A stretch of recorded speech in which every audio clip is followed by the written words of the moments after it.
yang wujud, yang ada, yang abadi itu tiada lain adalah zat semata-mata. Itulah nyatanya. Kalau Tuhan itu telah nyata, kemana tempat memandang nyatanya? Karena sudah ada tuh, dia telah nyata tuh, kemana tempat memandang nyatanya? Dan apanya yang nyata sebenarnya?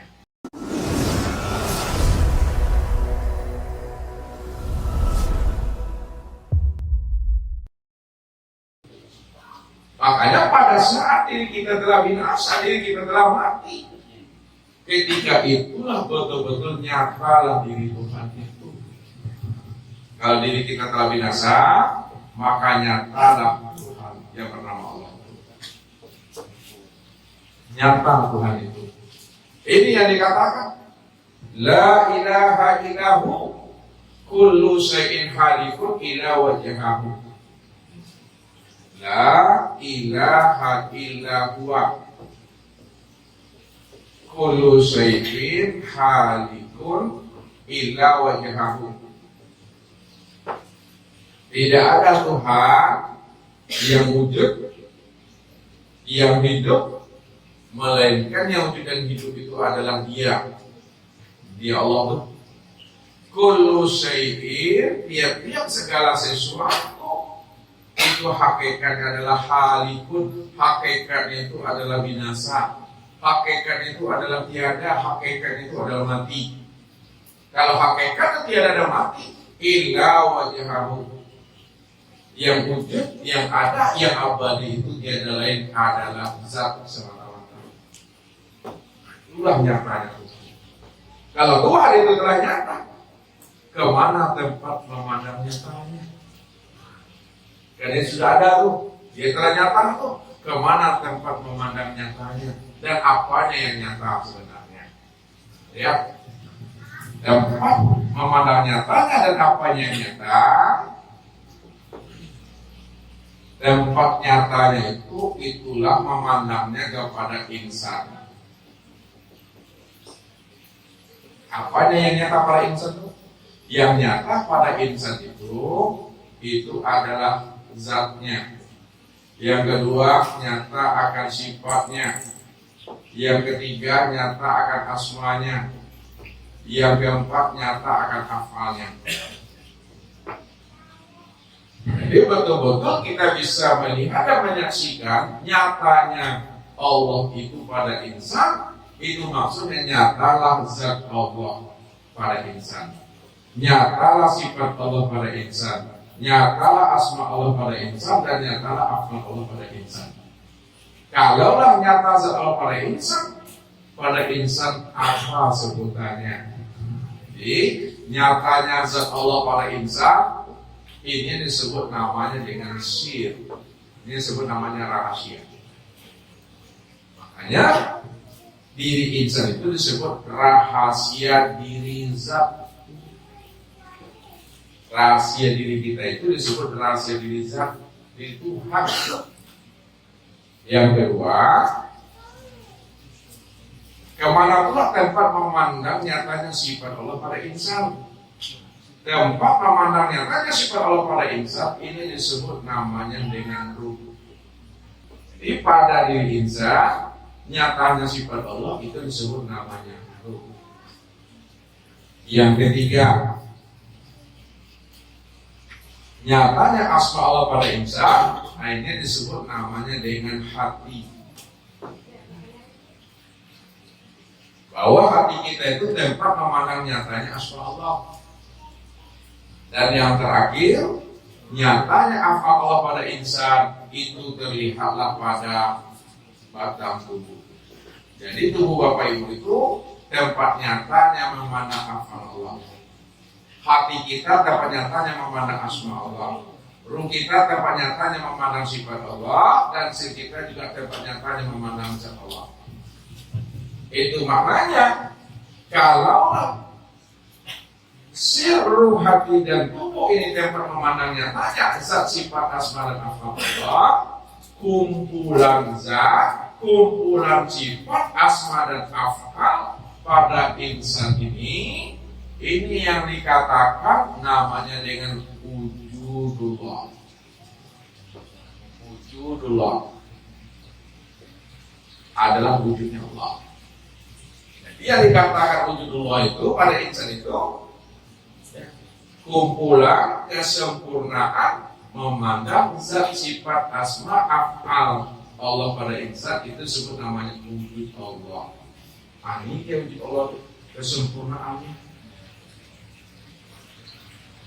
Jadi kalau kita sudah paham bahwa ini adalah wujud Allah, ini adalah rahasia Allah, ini adalah nyatanya Allah, ketika itulah kita bisa mengerti, ketika itulah kita bisa memahami dan menyadari bahwa diri kita sejak mula jadinya memang tidak pernah ada.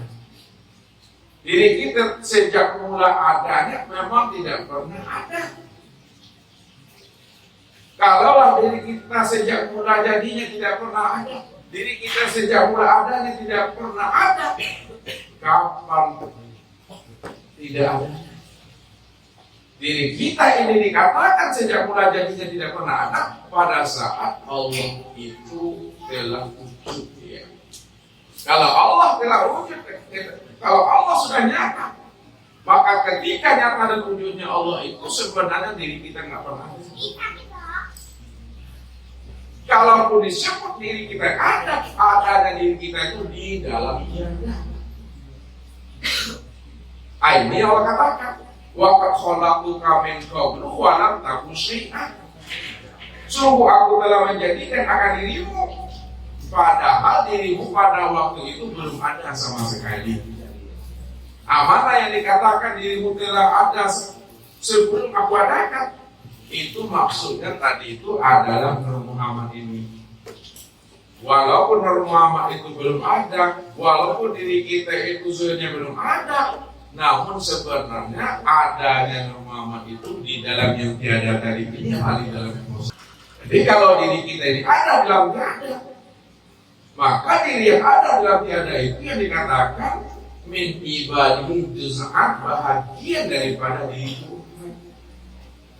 Jadi kalau diri kita dikatakan bagi diri Tuhan, maka disebutlah diri kita di kenyataan Tuhan, tempat memandangnya Tuhan, tempat memandang kezuhiran Tuhan, tempat memandang kenyataan Tuhan, wujud Tuhan, kezuhiran Tuhan.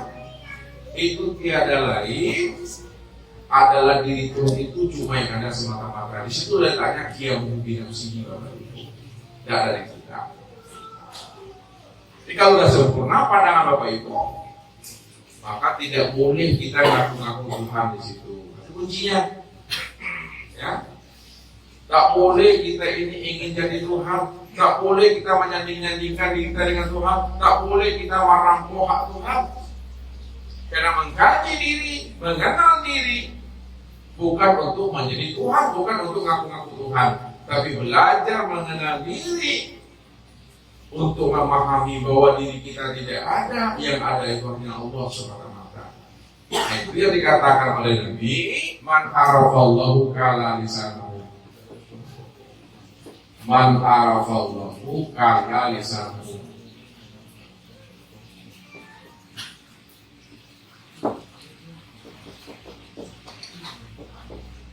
Siapa yang telah mengenal Allah, maka keluarlah lidahnya. Keluar lidahnya itu Bapak Ibu tidak boleh kita mengaku-ngaku Tuhan di situ. Berarti cukup paham saja kita, cukup dia mengerti saja kita, cukup paham dan mengerti itu. Maksudnya rahasiakanlah diri Tuhan itu pada diri insan, walaupun diri insan bukan dirinya Bapak Ibu, melainkan nyatanya diri Allah. Itu maknanya Allah lah yang merahasiakan dirinya pada dirinya sendiri. Kita itu hanya bersifat paku, ya, bersifat paku kita. Jangan ada lagi akan wujud keakuan kita yang berbuat. Kalau kita yang merasa diri kita yang memandang, disitulah letaknya syirik itu. Disitulah letaknya kita merampok hak Allah itu. Disitulah kita dikatakan namanya juduk batin itu sebenarnya. Jadi jangan kita lagi merasa diri kita yang wujud.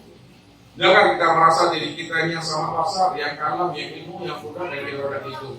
Memang tidak ada lagi sebesar zarah akan diri kita ini yang berbuat, yang ada hanya Allah lah semata-mata. Itulah kesempurnaan. Diri yang tidak punya wujud di situ. Jadi hidup ini kita jalani dengan baik. Tidak ada kita menyala-nyalakan siapa-siapa lagi. Kalau kita masih menyala-nyalakan peristiwa, menyala-nyalakan siapa, menyala-nyalakan nasib, berarti belum mampu memenang Allah itu secara jazamnya. Belum putus pandang kita memenang Tuhan. Bahwa Allah itulah yang wujud pada segala bentuk dan rupa. Allah itulah yang wujud pada segala sesuatu.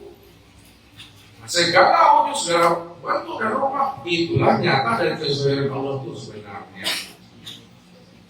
Makanya Allah katakan, wa fi anfusikum afala tubsirun. Kenapa kamu tidak pikirkan akan diri itu Tuhan? Ya, jadi orang yang bisa mengenal Allah, yang bisa mengenal akan diriku adalah orang yang kenal aku, orang yang telah menyaksikan aku, orang yang telah bertatap wajah dengan aku. Siapa yang tidak kenal aku, siapa yang belum berjumpa dengan aku, siapa yang belum bertatap wajah dengan aku, maka dia belum pernah dan belum bisa untuk menyaksikan akan diri aku. Tak akan kenal dengan aku. Itu maksudnya. Jadi orang yang paham, orang yang mengerti adalah orang yang bisa mengenal Tuhan. Jadi kalau kita beribadah, ya, siapa yang beribadah sebenarnya itu? Kita lihat, karena kita nggak ada lagi. Kalau di Bapak Ibu tidak ada, siapa yang menyembah? Siapa pula yang disembah?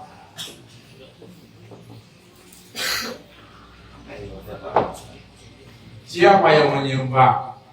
Siapa pula yang disembah? Karena di Bapak Ibu tidak ada. Kalau diri kita tidak pernah ada, siapa yang menyembah? Yang menyembah itulah sebenarnya yang disembah. Yang disembah itulah sebenarnya yang menyembah. Inilah yang dikatakan al-abid wal ma'bud wahid. Al-abid wal ma'bud wahid. Bahwa yang menyembah dengan yang disembah itu adalah spesial dia. Kalau diberi nama, siapa yang menyembah? Diberi nama, ada yang menyembah itu adalah Muhammad.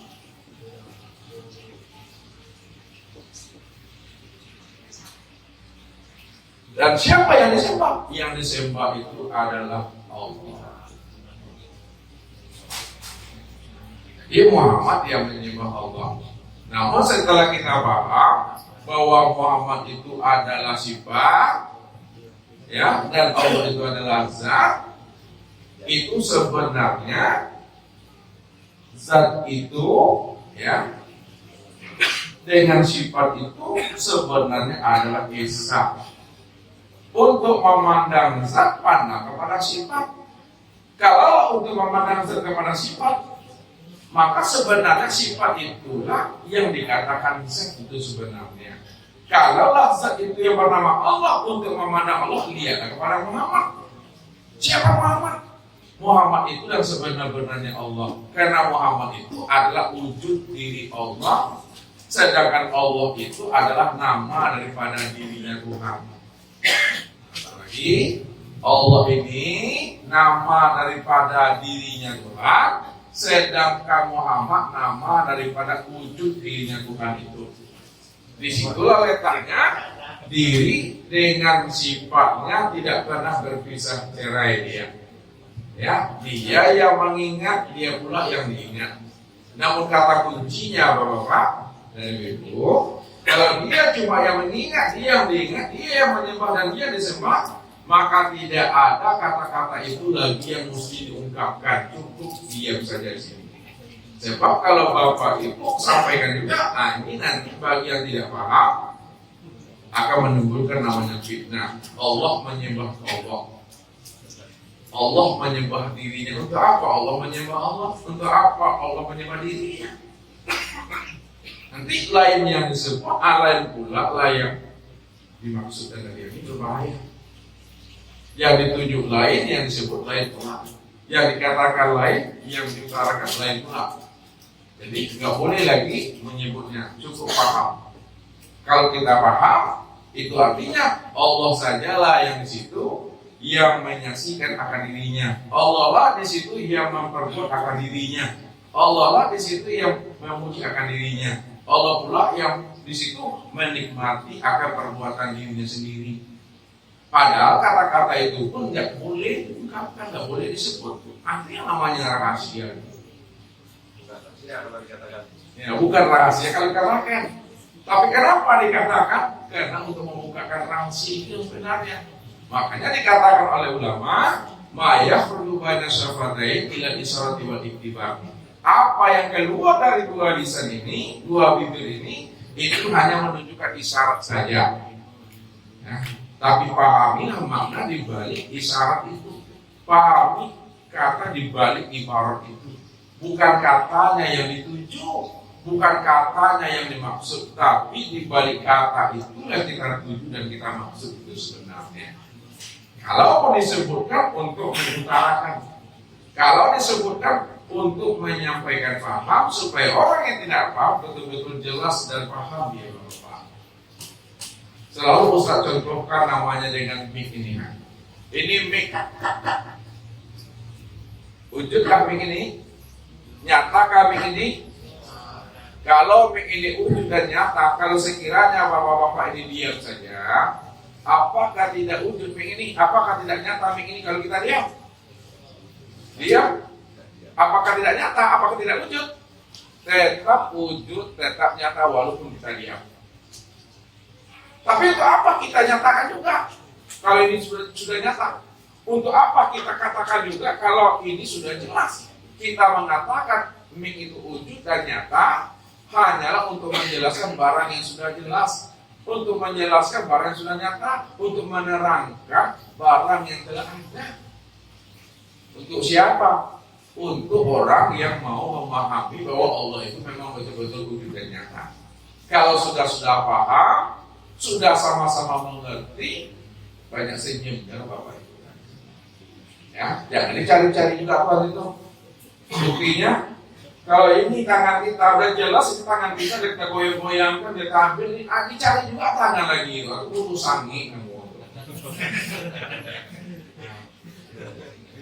Lihat kalau butuh sangi itu, betul-betul buka. Baju sudah kita pakai, dicari juga baju yang pakai itu lagi itu. Atau bukan betul. Allah itu sudah nyata, Allah itu sudah wujud, Allah itu sudah terang. Kalau lagi kita ini nyata wujud, maka Allah itu lebih nyata dan lebih wujud lagi daripada diri ini. Nah, kenapa tak mampu termandangnya, tak mampu memandangnya, aja buta sebenarnya buta itu. Ini yang dikatakan orang yang tersesat. Apa kata Allah? Wa man kana fi hasil a'ma fa huwa bil akhirati a'ma wa adalun sabila. Barang siapa yang tidak mengenal aku di dunia, maka di akhirat dia juga akan tidak pernah mengenal aku. Siapa yang tidak menyaksikan aku di waktu hidupnya, di waktu matinya dia pun juga tidak akan pernah menyaksikan aku. Siapa yang tidak menyaksikan aku pada dirinya, aku pastikan dia juga tidak akan pernah mampu menyaksikan aku pada diri di luar dirinya itu. Orang yang tidak mengenal aku, orang yang tidak menyaksikan aku pada dirinya dan luar dirinya, itulah sebenar-benarnya orang yang buta. Orang yang buta itulah orang yang tersesat. Yang buta itulah orang yang tersesat. Tersesat itu ya tempatnya neraka. Neraka itu tempat itu.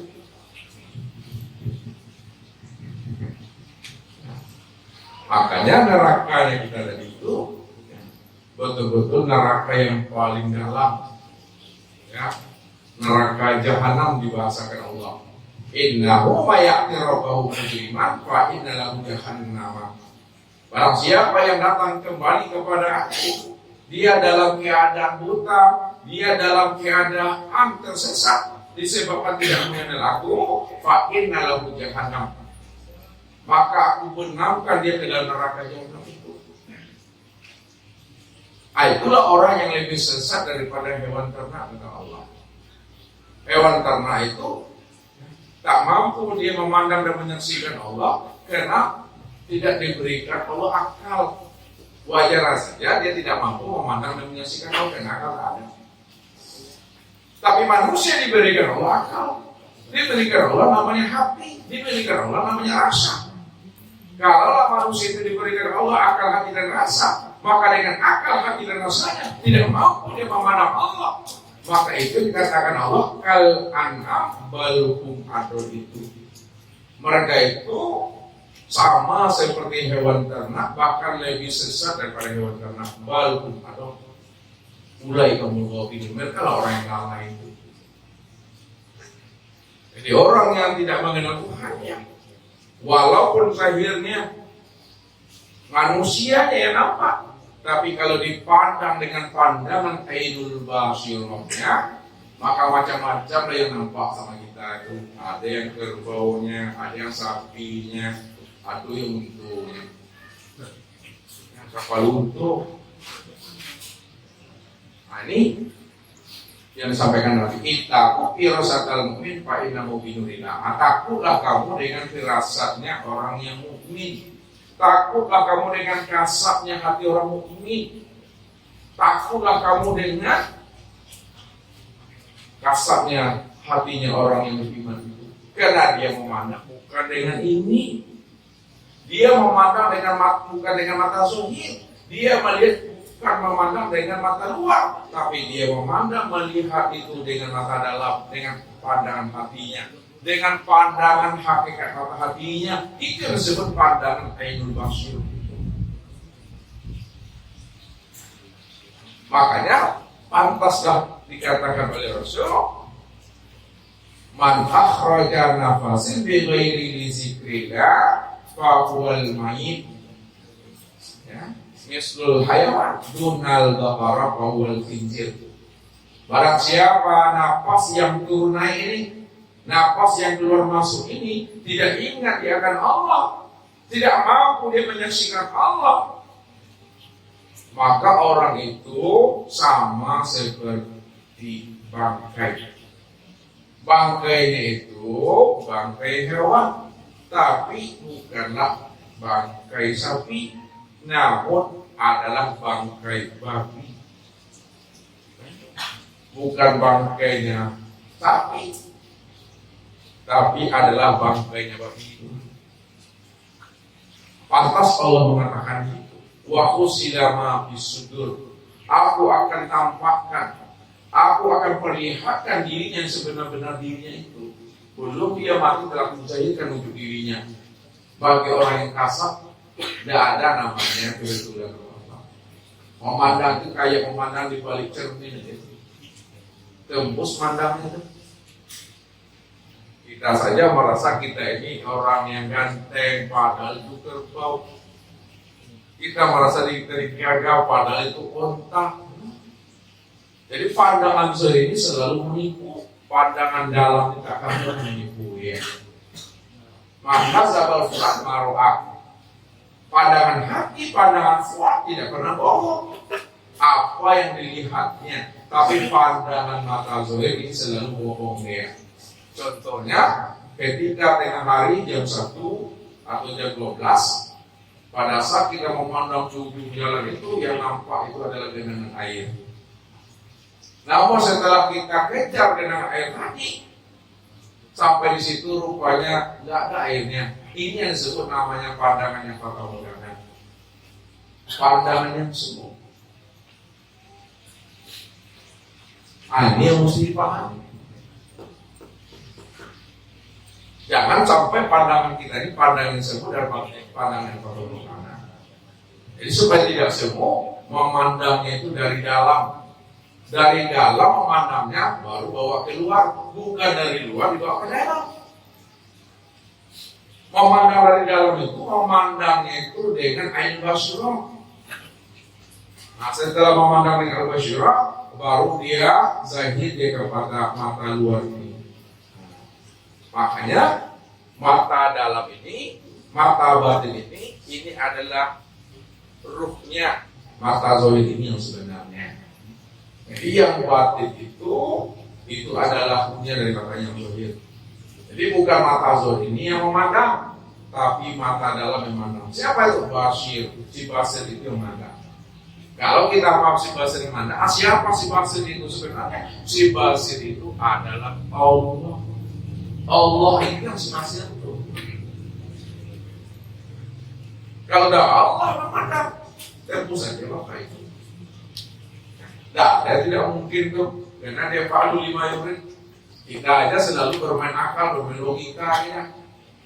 Nah, dilatihlah pandangan dalam tadi supaya kita mampu memandang Allahnya dari segala yang ada ini. Supaya apa? Supaya hidup kita itu betul-betul jadi rahmatan lil alamin. Maksudnya apa? Tidak ada kita menyela-nyalakan takdir. Tak ada kita menyela-nyalakan nasib itu Ustaz. Betul-betul kita menjadi orang patuh, menjadi orang yang penurut yang sebenarnya. Maka wajib kita untuk mengenal diri ini. Inilah rahasianya Bapak Ibu. Ini dah terang namanya itu. Nah, inilah pandangannya orang-orang yang ahli mukarrabin, pandangan orang yang kasar, pandangan yang tidak ada hijab untuk bermusyahadah dengan rohnya. Mungkin itu saja Bapak. Sekarang kita buka musyawarah kita. Dan sebelum kita buka musyawarah, mungkin Ustadz ada ingin menyampaikan namanya cerita mata untuk keluarga besar Pak Bibi, ya. Mungkin Pak Bibi bisa ke depan. Ini ada amanah dari pengurus dan jemaah Majelis Taklim Kabupaten Baru untuk menyampaikan buat tangan dari pengurus. Ini Pak Bibi, ya. Ini buku kasar. Ini karya Gus Ustadz. Jadi buku ini telah ada ISBN-nya. Dan Ustadz dalam mengarang buku ada 6 jilid, 6 judul. Judul pertama Insan Rohani, judul kedua Insan Khalifatullah, judul ketiga Siapa Tuhan, judul keempat adalah Akidah, judul yang kelima Kasyaf, dan yang keenam itu belum dikeluarkan ISBN-nya, masih dalam proses, itu adalah Wali Mursyid. Jadi mungkin inilah yang bisa saya berikan yang terbaik kepada Pak Widi, kepada Pak Ibadah dan kami. Saya kiranya sulit untuk memahaminya karena ini tanggung jawab Ustaz punya akhirat, katanya kan biar jelas siapa yang mengeluarkan kalam itu akhirnya dia pemilik kalam itu.